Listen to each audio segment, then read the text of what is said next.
Сайн байцгаана уу та бүхэнд олон улсын амьдралд болсон үйл явдлыг томилог хүргэе. Канада улсад 7-гийн бүлгийн уулзалт болж өнгөрлөө. Энэ удаагийн уулзалтаар дэлхийн халуун цэгүүдэд болж байгаа асуудлуудыг хэлэлцсэн байна. За тухайлах юм бол Америкийн нэгдсэн улсын тавьж байгаа шаардлага болох НАТОгийн орнууд батлан хамгаалах зардлаа нэмэгдүүлэх худалдаа Америкийн нэгдсэн улсын ерөнхийлөгч Дональд Трампыг санал болгож байгаа. Ойрхон дорнодын бүс нутагт газын зурвасад дайны байлдааны үйл ажиллагааг зогсоох тухай төлөвлөгөө болон Америкийн ерөнхийлөгч Дональд Трампын бусад тавьж байгаа тарифтай холбоотой асуудлууд Орос Украины дайн зэрэг олон асуудлуудыг хэлэлцсэн байна. За 7-гийн бүлгийн гадаад хэргийн сайдрыг Онтарио мужийн өмнөд хэсэгт Канада улс хүлээн авсан. Канадын гадаад хэргийн сайд Аната Ананд мигмар лавг гарагт усан дээд хэмжээний уулзалтанд Америкийн нэгдсэн улсын төрийн нарийн бичгийн дарга Марко Рубио болон Их Британи, Франц, Герман, Итали, Японы төлөөлөгчдийг хүлээн авсан байна.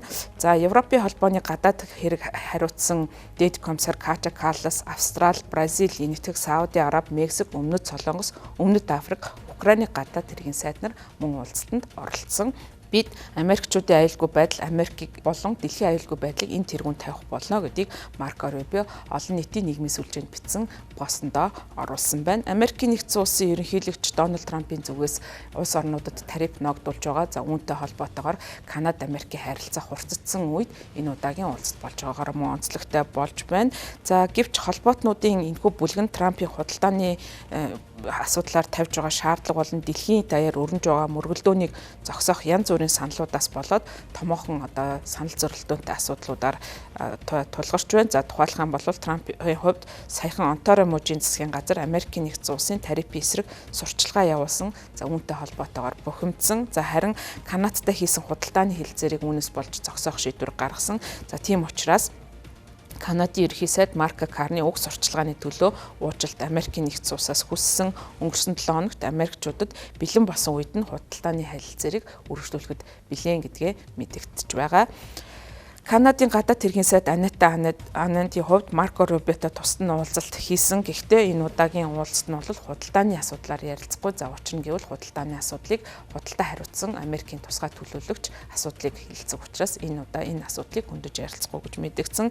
Америкийн нэгдсэн улсын ерөнхийлөгч их 7-гийн бүлгийн холбоотнуудтай хамтран ажиллах гэхээсээ илүү бусад орны хувьд худалдааны бодлогоо шийдвэрлэхэд гол анхаарлаа хандуулснаар холбоотнуудын харилцаанд ан цав үүссэн байдалтай байна. Анита Ананд олон нийтэд хандаж мэдэгдэл хийхдээ Марко Рубио өнгөрсөн сард Вашингтонд болсон өглөөний цайны уулзалтын үеэр түүнээс газын зурвасад гал зогсоох төлөвлөгөө, за түүний дотор газын зурвасад ирээдүйд сэргээн босголт явуулах баг хурлыг удаан хугацаанд үргэлжлүүлэхийн тулд улс орнуудыг хэлэлцээнд оруулахад Канада улсаас тусламж хүссэн гэж мэдэгдэж байна.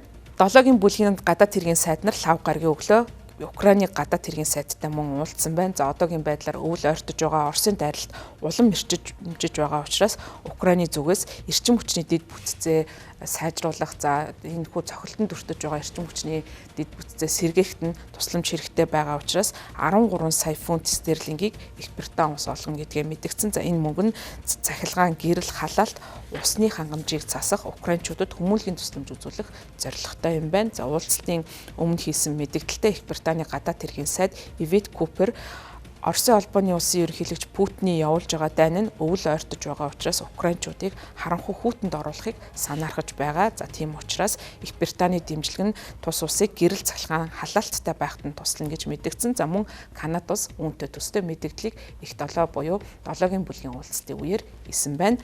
Зеленскигийн хувьд Америкийн нэгдсэн улсаас агаарын тавталгаанаас хамгаалах 25 ширхэг Patriot систем авах хүсэлтэй байгаа. За үүнийгээ илэрхийлж мэдэгдэж байгаа. За сүүлийн үед Оросын холбооны улсын зүгээс Путин болон нисгэгчгүй онгоцоор давталж байгаа давталгааны эрчимжиж байгаа үед энэхүү агаарын тавталгаанаас хамгаалах систем чухал үүрэгтэй байхаар байна. За мөн энэ удаагийн уулзалтын үеэр их 7-гийн буюу 7-гийн бүлгийн орнуудын гишүүдийн хооронд маргаантай болж байгаа нэг асуудал нь батлан хамгаалах зардалтай холбоотой юм. За Японоос бусад их 7-гийн бүх гишүүн улс нь НАТОгийн гишүүн улсууд байдаг. За Трампын зүгээс НАТОгийн гишүүн орнуудад өөрийн дотоодын үүдэтгүүнийхэн 5% хүргэж батлан хамгаалах зардлаа нэмэгдүүлэх шаардлага тавиад байгаа.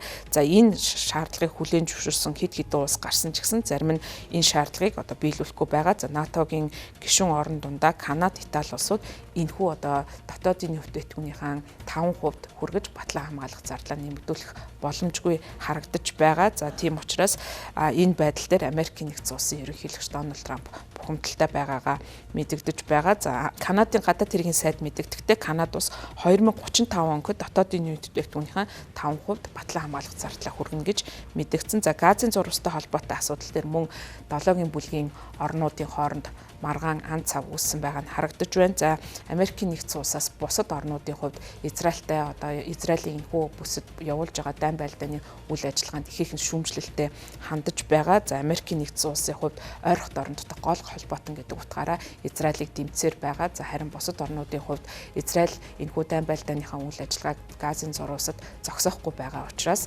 Израилийн одоо эсрэг Палестины тусгаар тогтнолыг дэмжих ийм бодлоготой байгаагаа илэрхийлсэн. Зарим улсуудын зүгээс Нүбийн одоо ерөнхий ассамблеийн чуулганаар Палестины тусгаар тогтнолыг хүлээн зөвшөөрч байгаагаа илэрхийлсэн. За ийхүү улс орнууд за тэр дундаа 7-гийн бүлгийн хооронд бол ам цав гарсан маргаантай асуудлууд байсаар байна. За ямар ч тач бол талууд маргаантай асуудлаа даван туулах замаар хамтын одоо зорилгоо биелүүлэх чиглэл хамтран ажиллагаа мэдэгдэж хамтын мэдээллийг гаргаж байгаа. За цаашдаа 7-гийн бүлгийн орнууд нь Америкийн нэгдсэн улсын чухал холбоотнууд байх төлөвтэй байна. За ялангуяа Америкийн нэгдсэн улсын хувьд өөрийн үндэсний аюулгүй байдлын үзэл баримталтай Оросын холбооны ус болон бүгд найрамд хятад ард улсыг стратегийн гол хөрсөлдөгч дайсан гэж зарласан байдаг. Тэгэхээр эдгээр улсуудтай стратегийн өрсөлдөөнд ороход яахын аргагүй холбоотны түвшүүдийн дэмжлэг маш их чухал байдаг. За гэвч бол зарим нэгэн асуудал дээр маргаантай байгаа нь холбоотнуудын хооронд харилцааг цаашид бүрхэг болгох ийм асуудал үүсгэж байгааг анхааруулж байгаамаа.